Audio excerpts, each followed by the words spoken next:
TD conclave में आपका एक बार फिर स्वागत है। हम सूरत में बने हुए हैं, सूरत की वीर नर्मद यूनिवर्सिटी में इस वक्त हैं और कितना बदला गुजरात, क्योंकि गुजरात की जनता एक बार फिर से अपना फैसला सुनाने जा रही है। 2 चरणों में यहां मतदान होगा और 8 दिसंबर को यहां के नतीजे आएंगे। और गुजरात में जो राजनीति किस तरह से बदल रही है, गुजरात किस तरह से बदल रहा है, इस सब पर चर्चा करने के लिए इस पैनल में इस क्षण जो है हमारे साथ एक बहुत खास शख्सियत गुजरात की मौजूद हैं। गुजरात के बहुत एक ऐसे चेहरा जो युवा हैं लेकिन बड़े एनर्जी से, ऊर्जा से भरपूर हैं और बहुत छोटे वक्त में उन्होंने गुजरात की राजनीति नहीं बल्कि देश की राजनीति में भी अपना नाम कमाया। जोरदार तालियों से स्वागत कीजिए। हर्ष संघवी हमारे साथ हैं। गुजरात के हर्ष संघवी जी जो है गृह मंत्री हैं, युवा मामलों के मंत्री हैं और खेल मंत्री हैं और अक्सर सुर्खियों में रहते हैं। कभी इसलिए सुर्खियों में रहते हैं, कोरोना के काल में जब तमाम मुश्किलें थी तो लगातार ये जनता के बीच में थे और कोरोना काल में लोगों की मदद करना हो या फिर ये कहीं रास्ते से गुजर रहे हो, वहां कोई महिला जो है आत्महत्या करने जा रही थी, उसको बचाने के लिए सुर्खियों में आ जाते। इस तरह की तमाम खबरें जो हैं हर्ष संघवी उन तमाम खबरों से कहीं ना कहीं जो है सुर्खियों में बने रहते हैं। बहुत बहुत शुक्रिया हर्ष संघवी जी आपका हमसे बात करने के लिए। हर्ष जी, कैसा लग रहा है आपका चुनाव प्रचार? और जोरदार तरीके से आप लगे हुए हैं, लेकिन माहौल कुल मिलाकर क्या है इस बार?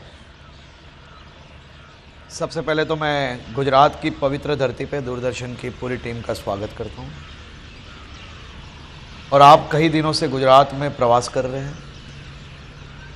मुझे ऐसा लग रहा है कि आपके कार्यक्रम का जो नाम है उसका जवाब भी आप अच्छी तरह से लोगों को दे सकते हो क्योंकि आप कई सालों से पत्रकारित्व में हो। 2002 से पहले का गुजरात भी आपने ज़रूर से देखा होगा। बिल्कुल। और आज 2022 का गुजरात भी आप बहुत अच्छी तरह से देख पा रहे हो। गुजरात पूरी तरह से बदला है। 2002 पहले मेरे यही गुजरात के कई ऐसे ज़िले हैं, पोरबंदर, राजकोट, अहमदाबाद, वडोदरा, सूरत, ये सभी शहर ज़िले खास तौर पे 2002 पहले ये जिलों के सीमाओं पे ऐसे बोर्ड मिलते थे कि यहाँ पे गुजरात के कानून समाप्त होते हैं और वो जिलों के जो गुंडे थे उनके नाम के साथ वहाँ पे उनका कानून चालू होता था। इस प्रकार के होर्डिंग मैंने तो नहीं, लेकिन मेरे बुजुर्गों ने जो बोला है उसके हिसाब से मैं आपको बता रहा हूँ कि तब इस प्रकार के होर्डिंग्स लोगों ने कई जिलों में देखे थे। आज 2022 में गुजरात पूरी तरह से बदल चुका है। आज गुजरात देश का सर्वश्रेष्ठ राज्य है। गुजरात की सुरक्षा की अगर बात करें तो गुजरात में महिला सुरक्षा की बात हो या सभी तौर के सुरक्षा की बात हो, गुजरात ने देश भर में सभी राज्यों के सामने बहुत ही अच्छा प्रदर्शन पिछले 20 सालों में यहाँ पे किया है। ये यात्रा बड़े संघर्षों के साथ जुड़ी हुई है, साहसों के साथ जुड़ी है। ये यात्रा यहाँ पे भारतीय जनता पार्टी के हमारे नेता, देश के प्रधानमंत्री मोदी जी ने गुजरात के नागरिकों के साथ में मिलकर ये यात्रा की शुरुआत की थी। एक के बाद एक कड़े नियमों को लागू किया, कड़े निर्णय लिए और गुजरात में कानून व्यवस्था सुधार में आई। इसी प्रकार से गुजरात में चारों दिशा में विकास के काम बहुत ही अद्भुत प्रक्रिया से हुए। आज गुजरात, चाहे वो किसानों की बात हो, चाहे वो युवाओं की बात हो, महिला सुरक्षा की बात हो या रोजगारी की बात हो, सभी क्षेत्रों में गुजरात बहुत ही अच्छा प्रदर्शन कर रही है। और उसके कारण गुजरात की जनता और भारतीय जनता पार्टी, ये दोनों का रिश्ता दुनिया का नंबर 1 रिश्ता है। 27 साल से चल रहा है ये रिश्ता, ये साल भी अविरत रहेगा। 2022 से 27 भारतीय जनता पार्टी के सभी प्रत्याशी अपने क्षेत्र में वहाँ के नागरिकों के साथ लोगों की सेवा करने में आगे बढ़ेंगे। हर्ष जी, आपने कई सारी बातें कर दी, उनमें से कई सवाल मेरे जहन में आ गए, लेकिन एक शुरुआत में यहाँ से करते क्योंकि आप 15 साल की उम्र में थे जब शायद राजनीति में आ गए और सबसे कम उम्र के जो है विधायक चुने गए, सबसे कम उम्र के जो है गृह मंत्री।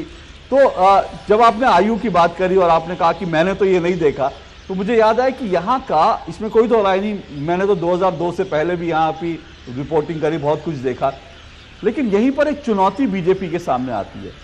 जो यहाँ का यंग वोटर है 18, 19, 20, 21, 22 साल का, वो वोटर है जिसने यहाँ पर जब से आंख खोली उसने बीजेपी ही देखी सत्ता में, कोई और देखा ही नहीं। उसको लगा ही नहीं कि यहाँ विपक्ष क्या नाम, उसे बीजेपी का ही शासन देखा है। और जिन चीजों की आप बात कर रहे हैं, चाहे आप बूथ लेकर यहाँ पे अलग अलग जगह पे पॉकेट्स भी थे जिनका साम्राज्य होता था, जो बात आप लॉ एंड ऑर्डर की बात, दंगे, उन्होंने वो सब नहीं देखा। तो वो अपने आप को रिलेट करते हैं कि भाई ठीक है बीजेपी अच्छा कर रही है लेकिन अब बदलाव हमको देखना चाहिए।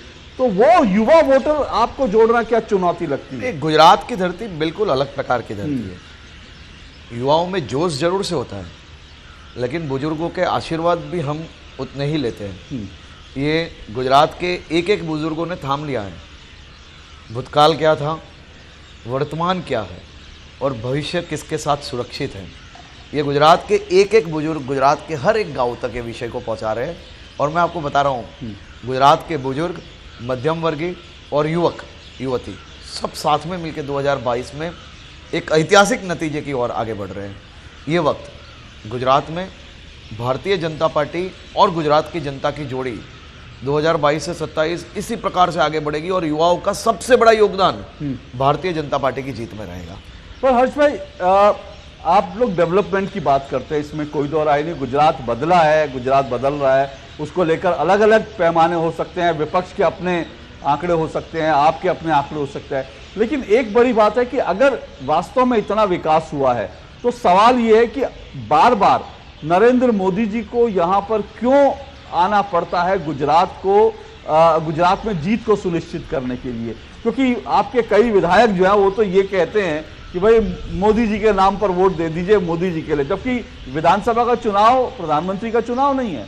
लेकिन ये कहा जाता है कि आधे से ज्यादा विधायक आपके मोदी जी के नाम पर उनकी वैतरणी पार हो जाती है। मोदी जी हमारे नेता है, हम हमारे नेता का नाम नहीं लेंगे क्या? ये हमारे नेता है भाई। आप हमारी तो बात छोड़िए, आजकल तो कहीं पे भी कोई भी लोग जाते हैं वहाँ मोदी मोदी के नारे चलते हैं।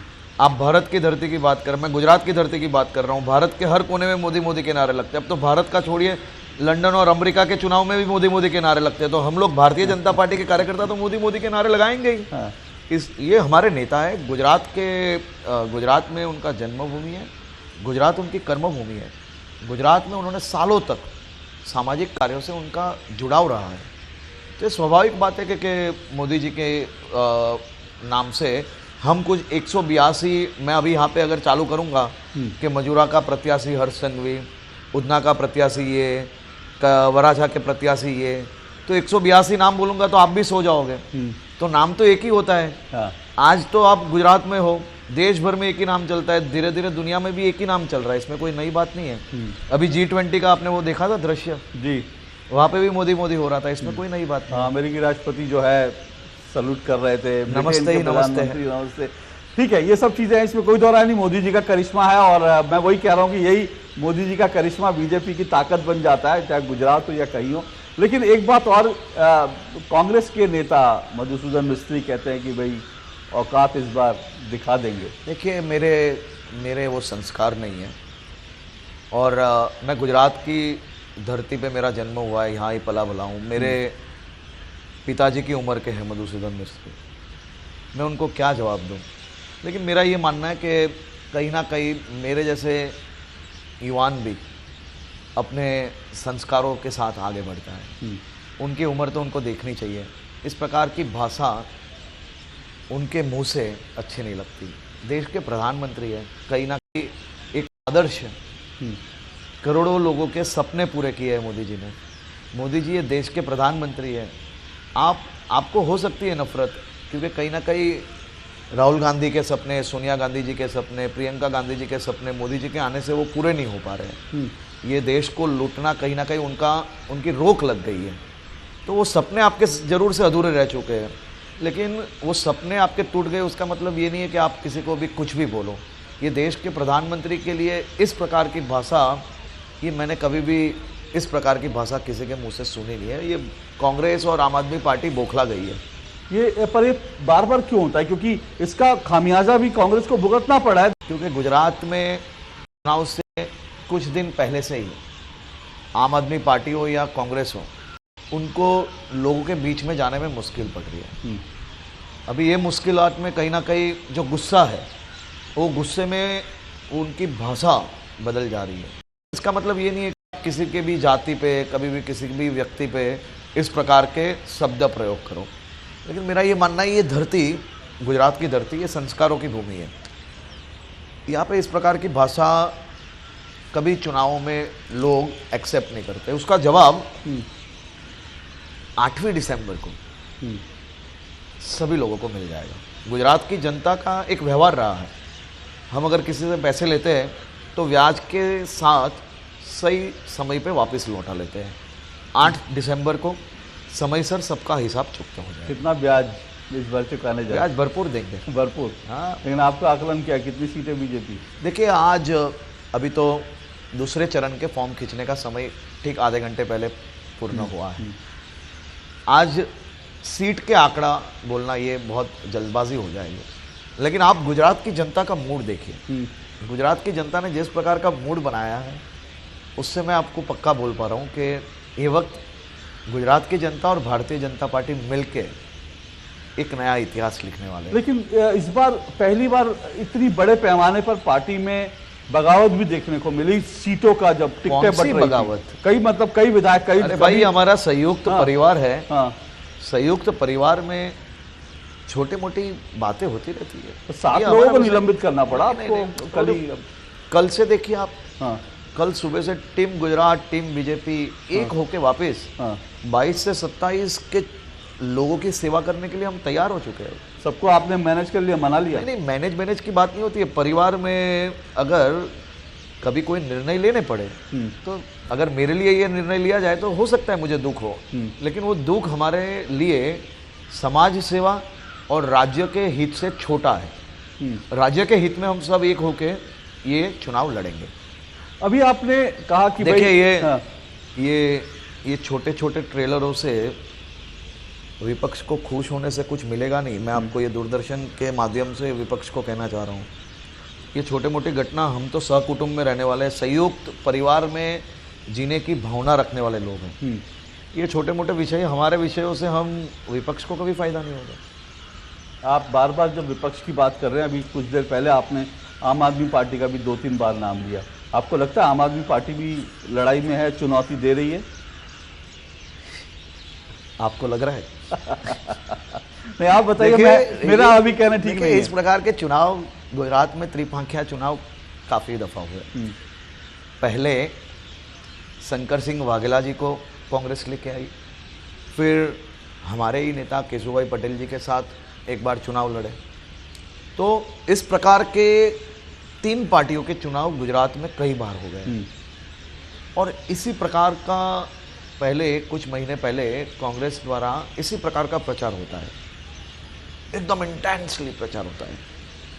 सितंबर, अक्टूबर, नवंबर में वो माहौल पूरा गुजरात तोड़ने का बना लेते हैं, लेकिन दिसंबर महीने में गुजरात की जनता बहुत चौकन्नी है। मतलब ये भोली जरूर है, हम भोले लोग हैं, लेकिन हम मूर्ख लोग नहीं हैं। यहाँ पे 2 पार्टियों के बीच चुनाव होते हैं, भारतीय जनता पार्टी और कांग्रेस।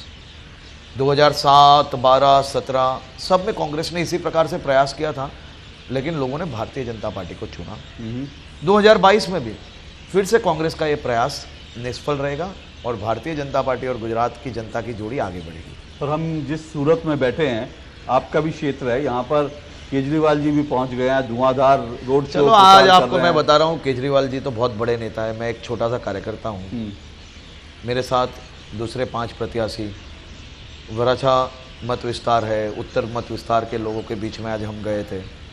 एक तरफ केजरीवाल जी की रैली चल रही थी, एक तरफ भारतीय जनता पार्टी की कमल की रैली चल रही थी।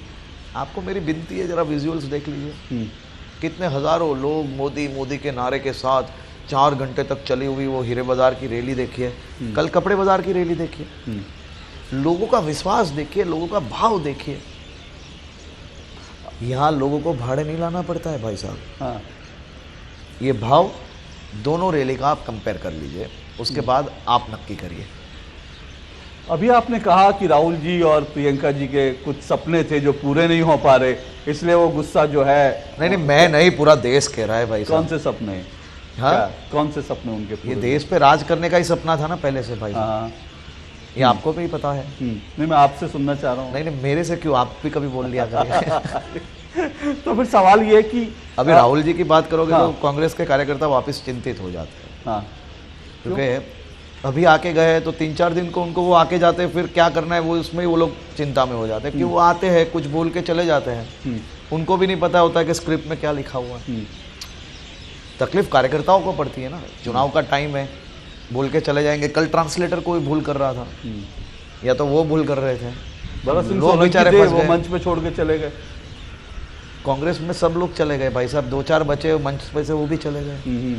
पर कांग्रेस कहती है कि भाई, राहुल जी खास करके बार बार ये कहते हैं कि 2 गुजराती हैं, 2 आपकी पार्टी में और 2 वैसे हैं उद्योगपति।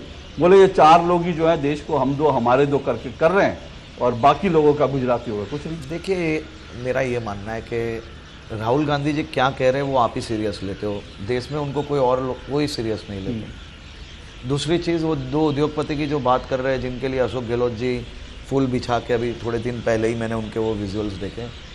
राजस्थान में आप हाथ मिलाओ तो उसको इन्वेस्टमेंट बोलते हो, गुजरात में लाखों लोगों को रोजगारी अगर अलग अलग रोजगार अलग अलग इंडस्ट्रीज लाने से मिल रही है तो उसको आप इंडस्ट्रियलिस्ट से हाथ मिलाना कहते हो। ये 2 प्रकार की बात मेरे ख्याल से ये अच्छी बात नहीं है, ये देश को कहीं ना कहीं विकास रोकने वाली बात है। राजस्थान में आपके मापदंड अलग है और गुजरात में आपके मापदंड अलग है, ये कैसी बात है? यहाँ पे कई उद्योगपति बैठे हैं, सबका रिव्यू लीजिए। वहाँ पे इन्वेस्टमेंट को इन्वेस्टमेंट कहा जाता है और यहाँ पे भागीदारी कही जाती है। तो सरकार, आपकी सरकार ज्यादा मेहरबान नहीं है अंबानी अडानी पर जो आरोप लगाया जाता है? ये अभी राजस्थान में ये लोग मेहरबान हो गए थे, उसका मतलब ये हो गया, यही हो गया ना। तो पूछिए अशोक गहलोत जी से, आजकल वो यहाँ पे ही घूमते हैं, क्योंकि राजस्थान में तो कहीं घूमने जैसी हालत रही नहीं है, गुजरात में ही रहते हैं आजकल। अब गहलोत जी की बात कर रहे हैं तो सवाल है कि गहलोत जी तो आए चुनाव, गुजरात के चुनाव में प्रचार करने। उनको सुना था आपने? हाँ, मैं इसलिए उसी सवाल पर आ रहा हूँ। सुना या नहीं? मैं इसी सवाल पर आ रहा हूँ क्योंकि आपने भी उस पर रिएक्ट किया, आफ्ताब वाले मुद्दे पर। हाँ। तो ये लगता है कि भाई इस सवाल पर रिएक्ट, गुजरात के डेवलपमेंट की बात होनी चाहिए ना। आफ्ताब अगर एक, अरे भाई, आफ्ताब की बात अशोक गहलोत जी ने की थी, मैंने नहीं की है। मैं तो करता ही नहीं हूँ, मैं तो अभी भी आपने पूछा इसके लिए मैं बोल रहा हूँ। लेकिन क्यों श्रद्धा का मर्डर हुआ, आफ्ताब ने उसके 35 टुकड़े किए, फ्रीज में रखा, आराम से मूवीज देखी, और वो आफ्ताब ने जो खून किया उसको वो दुर्घटना बोलते हैं। इस प्रकार के खून होते हैं और खून करने वाले सभी आरोपी खूनी होते हैं। उसको हिंदू मुस्लिम में बंटवारा नहीं करना चाहिए।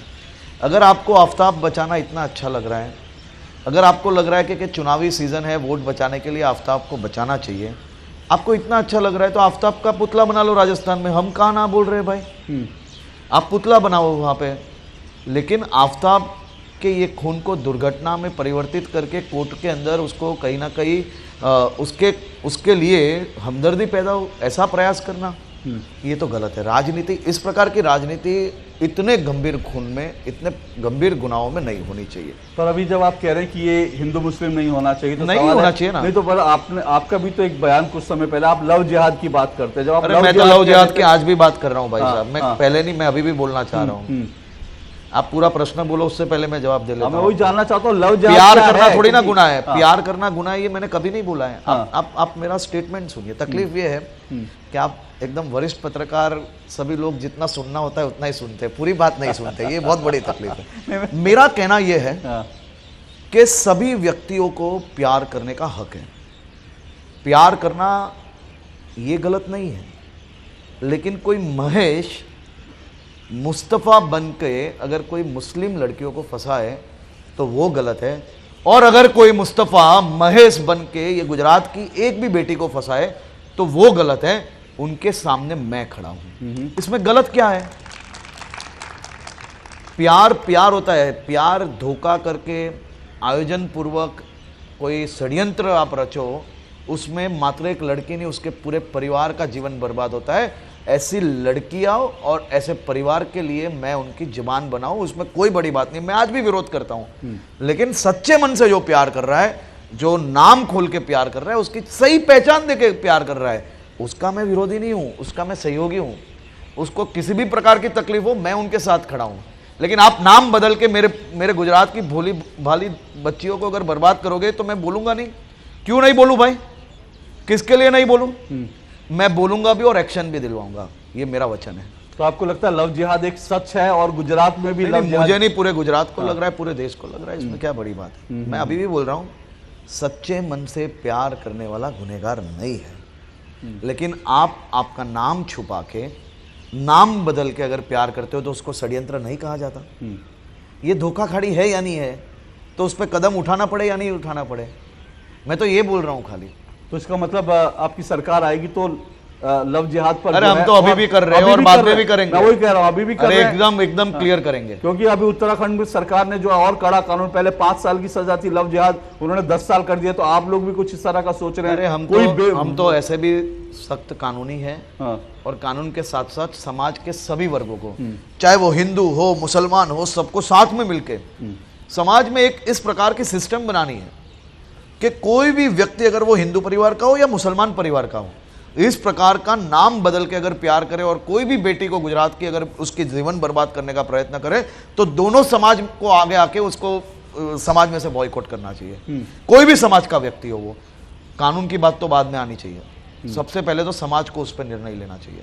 और मैं इस पर बहुत मेरे स्पष्ट विचार है, और यही विचारों के सामने मैं मुसलमान समाज से भी मिलता हूँ और हिंदू समाज से भी मिलता हूँ, और दोनों समाज ने इसमें सहयोग किया है, दोनों समाज ने इसमें सहयोग किया, और दोनों समाज ने बोला है कि आप इस पे और सख्ताई से कदम उठाइए, और मैं सबका आभार मानता हूं। आज आप क्योंकि गृह मंत्री हैं, तो ये भी गुजरात में कुछ समय से देखने में आ रहा है कि जो मंदिर हैं या हिंदू जो पूजा स्थल हैं, वहाँ लोग, जो हिंदू एक्टिविस्ट हैं, उनका कहना है कि वहाँ बड़े पैमाने पर जो है जमीन लैंड ग्रैब चल रही है। वहाँ पर कहीं पर एकदम से दरगाह आ जाती है, कहीं कुछ आता है, कई जगह पर सरकार ने एक्शन लिया है। तो ये भी क्या एक ऑर्गेनाइज आपको लग रहा है? देखिए, मैं कोई समाज का विरोधी नहीं हूं, हम सभी समाज को साथ में लेके आगे बढ़ने वाले लोग हैं। लेकिन आप मुझे ये बताइए, भगवान कृष्ण की धरती बेट द्वारका, बेट द्वारका में सरकारी रोड, सरकारी ज़मीनें पे कोई मजार बना लेगा, कोई घर बना लेगा, कोई गोडाउन बना लेगा, क्या उस पर कदम नहीं उठाने पड़े? उस पर कदम उठाने ही पड़ते हैं भाई साहब। और ये कोई बेट द्वारका आज है, पिछले कई सालों से अलग अलग शहरों में जहाँ पे भी इस प्रकार की अवैध जो कहीं ना कहीं इमारतें हैं, उस पर इसी प्रकार से डिमोलिशन किए गए हैं। इसमें कोई नई बात नहीं है, इसमें सभी समाज इसमें भी संयुक्त तौर से एकदम आगे बढ़ने के लिए तैयार है, क्योंकि देश का विकास तभी हो सकता है जब भी प्लानिंग के हिसाब से वो शहर या तो वो गांव आगे बढ़े। आप शहर में जो रोड लोगों को आने जाने के लिए है, उस पर जब आपका मन पाए तब आप बीच में कुछ भी बना लोगे। कानून तो सबके लिए एक बराबर है भाई, अगर आप कानून तोड़ोगे तो कदम उठाने पड़ेंगे, इसमें क्या नई बात है? पर कदम उठाने पड़ेंगे, वो रास्ता तो कानूनी होगा ना। आप गृह मंत्री हैं और आरोप ये लगते हैं कि नवरात्रों में कुछ लड़कों ने पथराव किया तो आपकी पुलिस ने, देखिए वापस आपने जो सुनना था वही सुना, मेरा उस वक्त का मैं स्टेटमेंट अभी वापस दोहरा रहा हूं, सुन लीजिए, और आपको गलत लगे तो फिर मुझे बताना। मैंने मात्र यह कहा है कि ह्यूमन राइट कमीशन चुनाव के समय जो नए नए बनते हैं, उनको दोनों दिशा में सोचना चाहिए। मैंने कभी फ्लॉगिंग को प्रमोट नहीं किया है, आज भी नहीं कर रहा हूं, लेकिन मैंने ये जरूर से कहा है कि पत्थर मारने वालों का मानव अधिकार अगर होता है, तो जिन मेरी गुजरात की बेटियों ने गरबे खेलते खेलते पत्थर खाए हैं, उनके लिए भी तो एक लाइन लिख लेते। उनका मानव अधिकार नहीं होता है क्या? उनकी क्या गलती थी, आप मुझे ये बताइए। गुजरात की धरती पे गरबा खेलना, ये क्या कोई गलत बात है? गुजरात तो गरबे के लिए दुनिया भर में जाना जाता है। और कोई भी राज्य, मैं ये बोल रहा हूँ, ये राज्य जब ईद होती है ना, तब हमारे वहाँ सभी समाज साथ में मिलकर ईद मनाते हैं। आप गणपति के पंडालों पे जाइए, सभी समाज साथ में मिलकर आरती करते हैं। ये इन विचारों के साथ आगे बढ़ने वाला राज्य है। लेकिन कुछ लोग ऐसे होते हैं जिनको ये समाजों का जो प्यार है, जो एकता है, वो उनको पसंद नहीं है। इस प्रकार का पथराव करना, और पत्थर मारने वालों के मानव अधिकार की बात जरूर से होती है। क्या मेरी गुजरात की बेटियों जिन्होंने पत्थर खाए हैं उनका कोई हक नहीं है? उनका भी तो हक है। तो मेरा मात्र ये कहना है कि जो मानव अधिकार की बात आप करते हो, जब 5-5 पत्र, मतलब 5-5 पन्ने पूरे भर लिए, अचानक से दुख आ जाता है इनको। पत्थर मारने लो भाई, उन पे कदम नहीं उठाने हैं। उन पे कदम उठाओगे तो मानव अधिकार की बात आएगी। पत्थर खाना वो आपका धर्म है, पत्थर मारने वाले को कुछ नहीं बोलना, इस प्रकार का काम नहीं होगा भाई। यहाँ पे आप पत्थर मारने की भूल करोगे तो कड़े से कड़े कदम उठाए जाएंगे, उसमें कोई दो मत नहीं है। लेकिन ये आप बिना काम के पत्थर क्यों मार रहे हो? हाँ, क्या है, किसके लिए पत्थर मारा गया, क्यों हुआ? क्योंकि गुजरात क्यों मारने का पत्थर क्यों? मैं यही बोल रहा हूँ ना, दोनों समाज का गांव में अगर एकता बढ़े तो कुछ लोग ऐसे होते हैं जिनको पसंद नहीं होता। कुछ लोगों को दोनों समाज की एकता पसंद नहीं है, तो क्या वो मेरे गुजरात की एकता तोड़ने की कोशिश करेंगे? मेरे गुजरात की बेटी पे पथराव मारेंगे?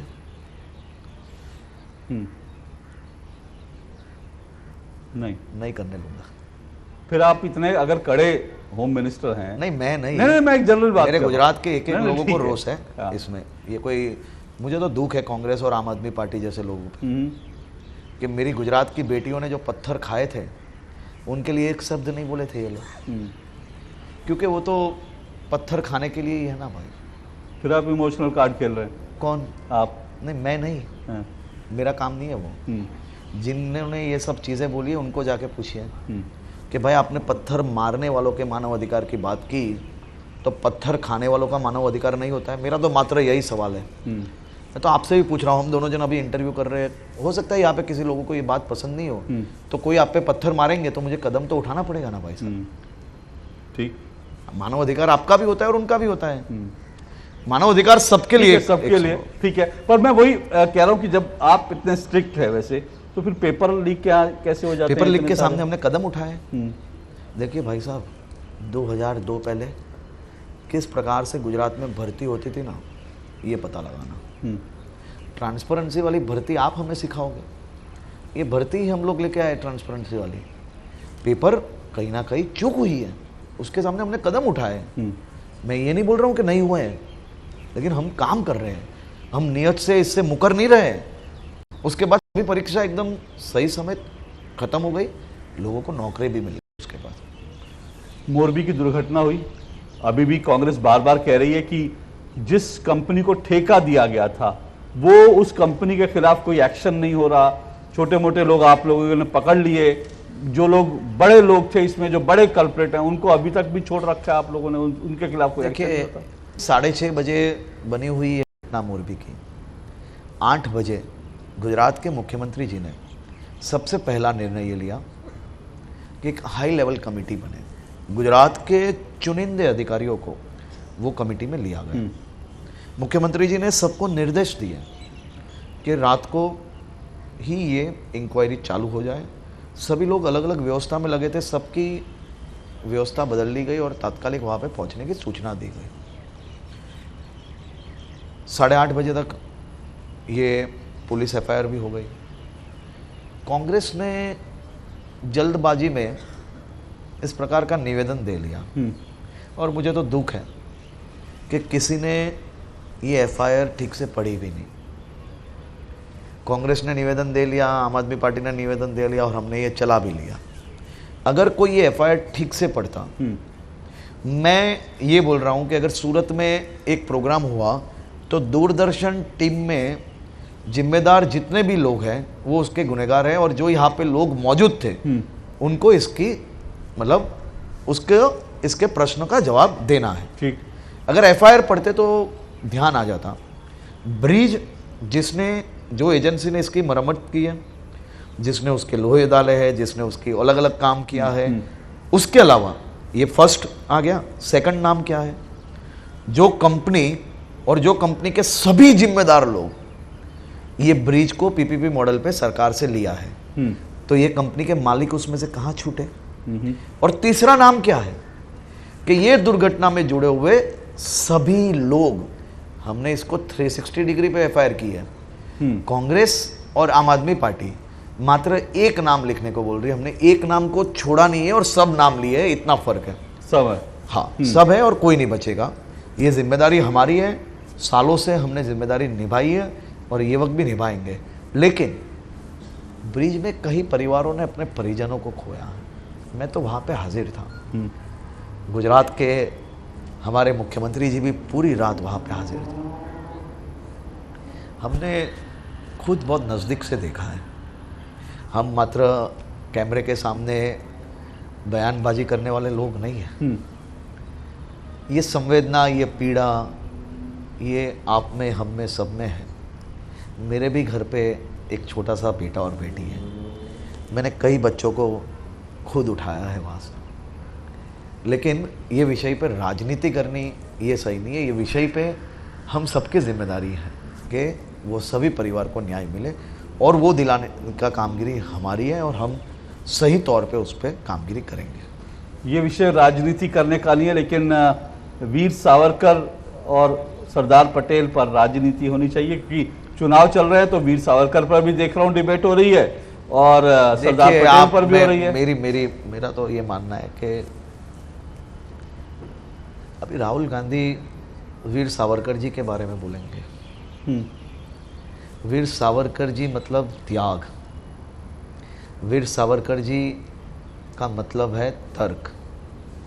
वीर सावरकर जी ने ये देश की आज़ादी के लिए काले पानी की जो सज़ा है, ऐसा कहा जाता है कि सबसे सख्त सज़ा बिल्कुल वीर सावरकर जी ने भुगती है। ऐसे महान वीर सावरकर जी के बारे में जिनके पास कोई ज्ञान नहीं है, जिनको खुद को पता नहीं होता है कि वो कब क्या बोल लेते हैं, ऐसे राहुल गांधी जी वीर सावरकर जी के बारे में सर्टिफिकेट देंगे। मुझे तो सही में कभी कभी कांग्रेस के कार्यकर्ताओं पे दया आ रही है। कांग्रेस के कार्यकर्ताओं पे इसलिए दया आ रही है क्योंकि उनके नेता उनको ऐसी शर्म की मोमेंट पे डाल लेते हैं कि उनको भी नहीं पता होता है कि अब इसका जवाब क्या होगा। इसीलिए तो राहुल जी को आपका स्टार प्रचारक कहा जाता है, बीजेपी के स्टार। वो मेधा पाटकर के साथ फोटो खिंचवा ली, बीजेपी वालों को लग रहा है हमारे। मैं तो आज थोड़ी ना, मैं तो सालों से बोल रहा हूँ कि आम आदमी पार्टी और कांग्रेस एक है। मेधा पाटकर कौन है? मेधा पाटकर आम आदमी पार्टी की नेता है। ये तो पोल खुल गई, नहीं तो वो गुजरात की मुख्यमंत्री पद की उम्मीदवार होती, संसद की उम्मीदवार थी आम आदमी पार्टी की। और गुजरात तोड़ने वाली सभी शक्ति एक होकर गुजरात में ये वक्त चुनाव लड़ने आ रही है। प्रयास उन्होंने बहुत किया। मेधा पाटकर कई बार यहाँ पे अरविंद केजरीवाल जी के साथ गुजरात चुनाव को लेकर बैठकें भी करती थी, लेकिन जिस प्रकार से लोगों में गुस्सा देखा मेधा पाटकर के नाम से, तो अरविंद केजरीवाल ने कहीं ना कहीं उसको अब पीछे के दरवाजे से उपयोग कर रहे हैं। अब उनको फ्रंट फेस नहीं बनाना चाहते। राहुल गांधी ने बी टीम ए टीम दोनों भारत जोड़ो या तोड़ो, कौन सी यात्रा चल रही है? भारत जोड़ो जोड़ो जोड़ो जोड़ो वाली में, भारत जोड़ो में भारत तोड़ो यात्रा वाली वो मेधा पाटकर के साथ हमने उनको बहुत अच्छी तरह से उनके दृश्य देखे हैं। वो प्यार आपने देखा किस प्रकार का था। वो फोटो में एकदम स्पष्ट दिख रहा है कि आम आदमी पार्टी और कांग्रेस का प्यार वो भारत जोड़ो तोड़ो यात्रा में एकदम बिल्कुल ठीक प्रकार से लोगों को दिख गया। मतलब आप तो गजब कर देते हैं। वो कहते हैं आम आदमी पार्टी आपकी, अरे वो आप कह रहे हो उनकी बी टीम। भाई साहब ये आपने देखा या नहीं देखा? आपने मेधा पाटकर और राहुल गांधी जी को कैसे देखा? पाटकर को मैंने अरविंद केजरीवाल और राहुल गांधी दोनों के साथ देखा। और वो कौन सी पार्टी की संसद की उम्मीदवार थी? आम आदमी पार्टी की। तो ये क्या हुआ? क्या हुआ? ये भारत जोड़ो भारत तोड़ो ये सब एक है, ये सब एक है। मैं आपको बता रहा हूँ कांग्रेस ने इस प्रकार से बहुत बार प्रयास किया। 2012, 17, 7, 2, कभी शंकर सिंह जी, कभी केशु भाई, कभी और कोई, आज तक सफलता नहीं हुई। इनको क्या है, तैयार कहीं से भी लाओ, गुजरात तोड़ने की पूरी गैंग एक होती है। लेकिन गुजरात के लोगों को समझना बहुत मुश्किल है। हर चुनाव में सितंबर महीने में यहाँ पे इसी प्रकार से चुनावी टूरिज्म चालू होता है। लेकिन दिसंबर महीने में हमारा फिक्स है कि 31 दिसंबर को जो नया साल होता है, जब साल बदलने वाला होता है, उसके आगे के दिन सबको सही सलामत अपने अपने गांव पहुंचा लेते हैं। मैं ऑडियंस के पास आ रहा हूं जल्दी से सवाल लेने के लिए। उससे पहले एक मेरा आखिरी सवाल, मैं तब तक ऑडियंस तैयार रहे सवालों के लिए। हर्ष जी, क्योंकि ये देश को भी समझना चाहिए, क्योंकि हर्ष जी इतनी कम उम्र में जब विधायक बने और गृह मंत्री बने, तो कई लोगों को लगता होगा कि शायद इनका कोई पारिवारिक बैकग्राउंड होगा, ये इनके पिताजी इनके दादा सब राजनीति में होंगे और इसी की विरासत ये चला रहे हैं, लेकिन ऐसा है नहीं, क्योंकि हम सूरत में हैं। आपका परिवार तो जो है डायमंड इंडस्ट्री से जुड़ा रहा और आप अचानक से राजनीति में आ गए, तो ये कैसे हुआ कि भाई आप, अब लोग ज्यादातर चाहते हैं काम धंधा आगे बढ़े। मैं तो बहुत छोटा था तब से सामाजिक काम करता हूँ। छोटे थे तभी कोई दोस्त का फादर का तबीयत ठीक नहीं था, तभी हम लोग ने, जब हम लोग समझते समझते अभी तो चालू हुआ था, तभी हम लोग ने 15-20 दोस्तों ने मिलकर पूरी स्कूल से पैसा इकट्ठा करके उसका ऑपरेशन करवाया था। हाँ। इस प्रकार के कार्य हम लोग बचपन से सीख के बड़े हुए हैं। सिकल सेल एनीमिया में साउथ गुजरात के ट्राइबल एरियाज़ में काम कर रहा था।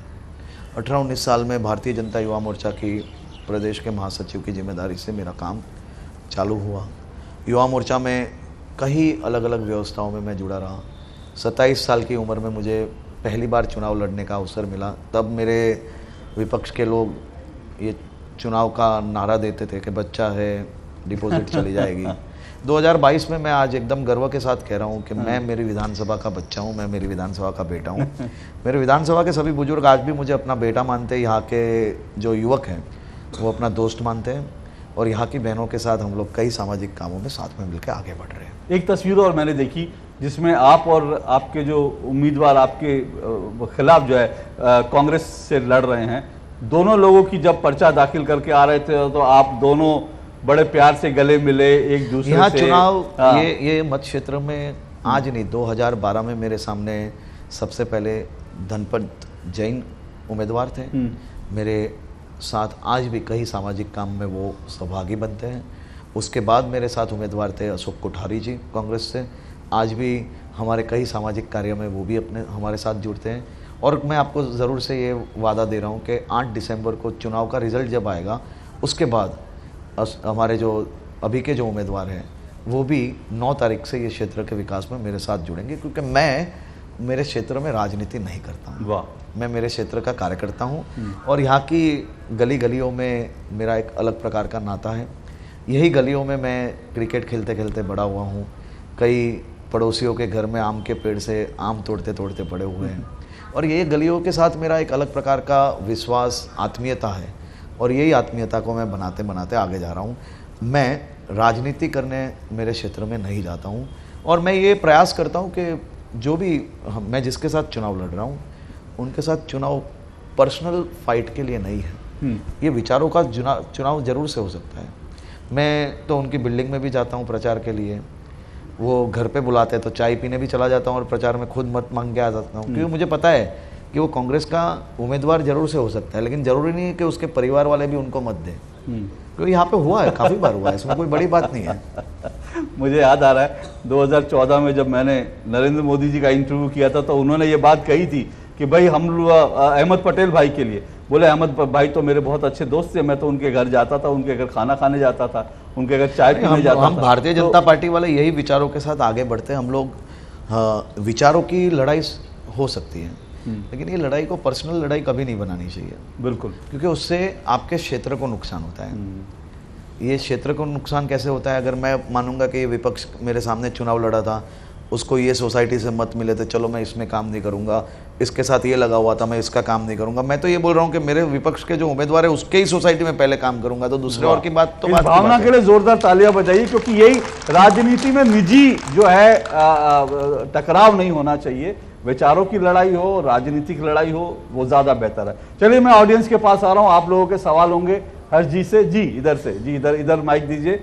हाँ हाँ, तो प्रश्न होय આપણે ગુજરાતીમાં પણ પૂછી શકો છો અને આપણા જે પ્રશ્નો હોય માનનીય મંત્રીશ્રીને હર્ષભાઈને આપણે એમની પાસેથી જાણવી।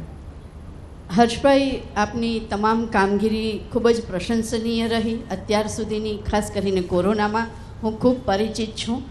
કાયદો અને વ્યવસ્થા, કાયદાની જે અને ન્યાયની જે વ્યવસ્થા છે ખૂબ સારી છે। સુરતમાં એમ કહેવાય કે મહિલાઓ ગમે એટલા વાગે પોતાના ઘરેથી નીકળીને રાત્રે પોતાનું કામ પતાવીને લેટ નાઇટ પણ સુરક્ષિત ઘરે જઈ શકે છે। છેલ્લા થોડા સમયની વાત કરું તો એવા અનુભવ પણ થયા છે અને જાણવા પણ મળ્યું છે કે ચેઇન સ્નેચિંગ, પર્સ સ્નેચિંગના બનાવો બની રહ્યા છે, ક્યાંક ગુનાખોરો બેફામ બની રહ્યા છે. તો એક એવી રિક્વેસ્ટ છે કે જે આ પરિસ્થિતિ બની રહી છે, એવું પણ સાંભળવા મળ્યું છે કે વેસુથી પાંડેસરા સુધી માત્ર 2 PCR વાન છે. આ માહિતીના આધારે આપને જણાવું છું. અને મારો પર્સનલ અનુભવ પણ થયો છે.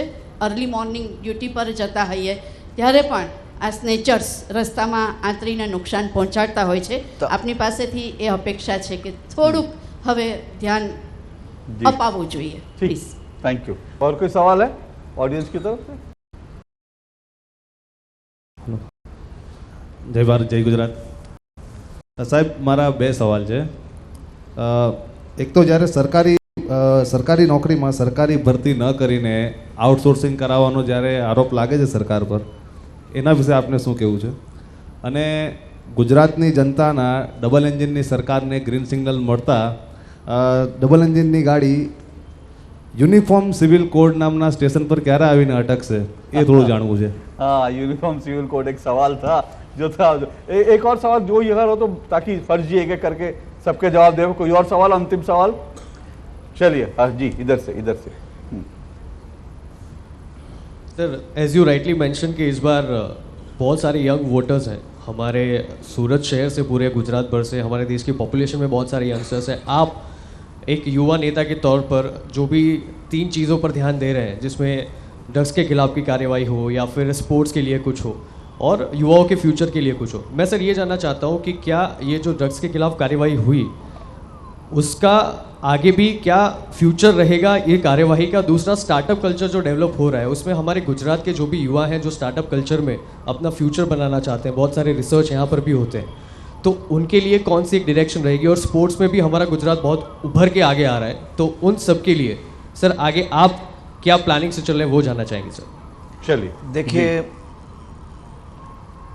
ये गुजरात और ख़ास तौर पे गुजरात के युवा जब राष्ट्रीय खेल में भाग लेने जाते थे तो मुझे कई खिलाड़ियों ने, सीनियर खिलाड़ियों ने बताया, जब मैं इंटरेक्शन करता हूँ तब, कि पहले ऐसा हुआ करता था कि जब हम खेलों में भाग लेने जाते थे तो दूसरे राज्य के लोग हमें फाफड़ा जलेबी, खमन ढोकला के नाम से पुकारते थे. फाफड़ा जलेबी, खमन ढोकला.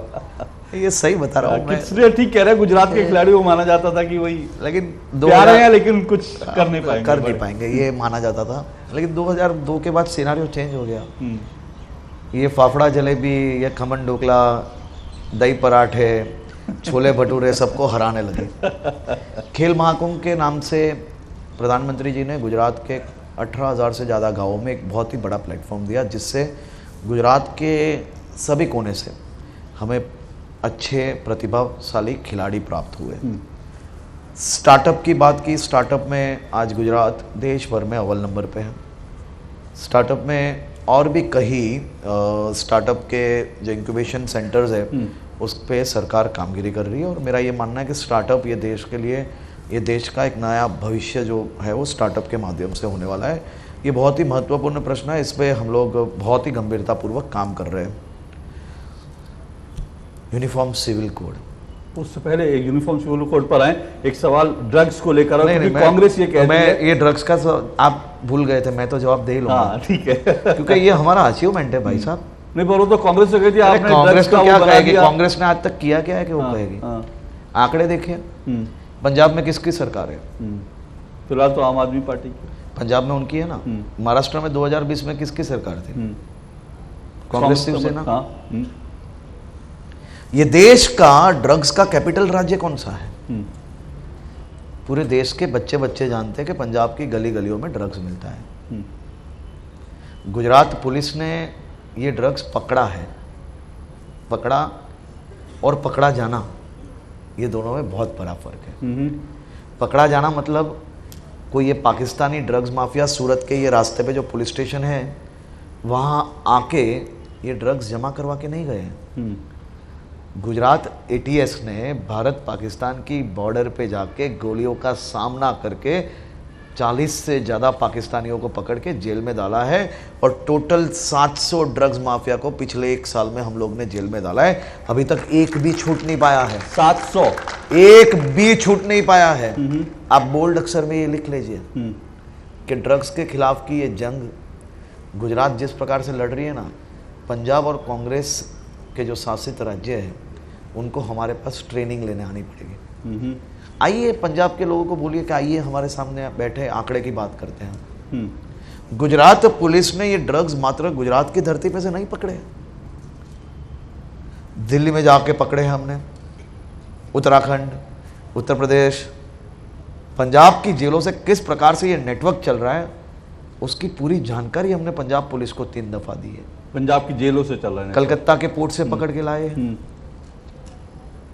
2020 में मुंबई, ठाणे, महाराष्ट्र में कांग्रेस की सरकार थी, ठाणे में सलीम नाम का एक युवक सब्जी की लारी चला रहा था, 150 करोड़ के ड्रग्स के साथ महाराष्ट्र जाते हुए हमने रोका, तो ये हमने नेक काम किया है। ओके, आप मुझे ये बताइए कि ड्रग्स का धंधा चलने लेना ये अच्छी बात है या उसको एकदम कस के पकड़ के रोकना ये अच्छी बात है? चलिए ठीक, समय कम है, जल्दी से एक सवाल। नहीं, आपने जवाब मांगा तो मैंने तो पूरा ही दे ठीक दिया। है, ठीक है, आप हिसाब मांगो, मैं तो देने के लिए तैयार हूँ। यूसीसी की यूनिफॉर्म बात, सिविल कोड जल्दी से, और मैडम का तो जवाब, मैडम से तो हाँ जी। मेरा जन्म हुआ ना उससे पहले भारतीय जनता पार्टी का एक नारा है, राम मंदिर बनाएंगे, 370 हटाएंगे, यूनिफॉर्म सिविल कोड लागू करेंगे। ठीक, राम मंदिर के निर्माण का काम चालू हो गया है, 370 हटा लिया गया है। यूनिफॉर्म सिविल कोड के लिए उसकी जो समीक्षा है उसके लिए कमेटी बनाने का निर्णय गुजरात के मुख्यमंत्री भूपेंद्र भाई पटेल जी ने ले लिया, और मुझे विश्वास है कि वो समीक्षा जब कमेटी देगी तो उसका निर्णय जल्द से ले लिया जाएगा, और गुजरात के सभी लोगों को एक सम्मान कानून का हक आने वाले दिनों में मिलेगा, और यूनिफॉर्म सिविल कोड के लागू होने से गुजरात के सभी समाजों में कहीं ना कहीं खुशी आएगी, ये मुझे विश्वास है। बहन ने लोकल जो इश्यूज़ की बात की, मैं परसों ही एक आंकड़े देख रहा था, आंकड़े पे गौर जरूर से फरमाना। केंद्र के एक एनसीआरबी के डेटा आए, गुजरात और ख़ास तौर पे गुजरात की जो बेटियां हैं उनके ऊपर हुए जो घटनाएं हैं उसमें सबसे ज़्यादा, सबसे कम पेंडिंग केसेस वो गुजरात में है पूरे देश में। अच्छा, इतने बड़े राज्य में, हमारे देश में इतने राज्य हैं, खून में हम लोग का 27वां नंबर है, हमारे से पहले 26 राज्य है, जबकि हमारे वहाँ तो बहुत बड़ा इंडस्ट्रियलाइजेशन है जी। चेन स्नैचिंग की बात, सूरत की बात करूँगा, 64% केसेस ये साल में कम हुए हैं, लेकिन कहीं ना कहीं सोशल मीडिया का उपयोग जिस प्रकार से बढ़ा है, एक चेन स्नैचिंग हुई तो हर शहर के कहीं ना कहीं सोशल मीडिया के अलग अलग प्रोफाइल्स में आपको मिलेगा, व्हाट्सएप पे मिलेगा, वीडियोस आते हैं, उसके माध्यम से कहीं ना कहीं परसेप्शन के अंदर जरूर से हम भी ये चाहते हैं कि लोगों तक ये माहिती जाए, हम ये छुपाना चाहते ही नहीं है। एक चेन स्नैचिंग हुई, कौन से स्पॉट से हुई, हर घर तक पहुंचना चाहिए, जिससे पता चले कि ये स्पॉट पे कहीं ना कहीं ये लोग फ़ायदा लेने का प्रयास कर रहे हैं।